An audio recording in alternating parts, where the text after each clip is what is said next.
मित्रांनो, आज आहे आजची तारीख काय आहे यार, आज 20 सप्टेंबर.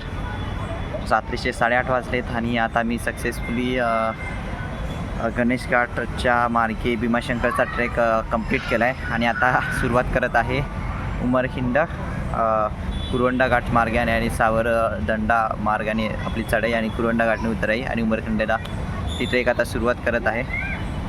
चला, आधी मी याची ट्रेकची सांगता करतो आपल्या गणेश घाटच्या ट्रेकची. तर खूप एक्सपेक्टेड टाईमच झाला, तो एक्सपेक्टेड वेळेत झाला.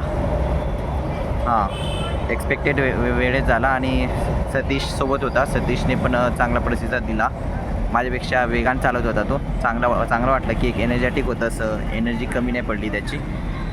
आणि आता त्याच्यानंतर येताना पण गाड्या लगभग भेटल्या. आता थोडं मंचरला थोडं उशीर झाला, नाहीतर बाकी होता. आणि रफली आम्हाला 112 आणि 162 रुपये लागले, म्हणजे ओकेच होतं पुण्यापर्यंत यायला.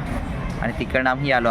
तर एक गोष्ट अंदाज झाली की जर गर्दी कमी असेल तर दर्शन घेऊन आम्ही रिटर्न येऊ शकतो. असं 12-12:30 आमचं दर्शन झालं होतं. लगेच आम्ही काहीतरी हलका नाश्ता केला असता तरी पुन्हा रिटर्न करून आरामात 4पर्यंत येऊ शकतो, 4-5पर्यंत रिटर्न येऊ शकत होतो.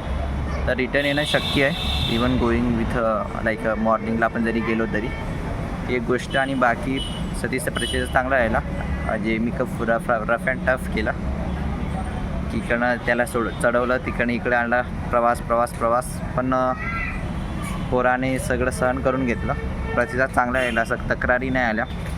ते काय तर त्याला पाठवलं, आता तो अपेक्षा करतो की व्यवस्थित जाईल, असं काही प्रॉब्लेम देणार नाही, तो खूप शांतपणे जाईल असं.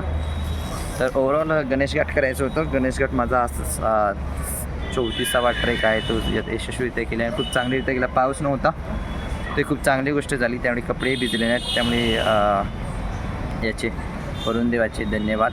आणि या ट्रेकची मी ते सांगता करतो.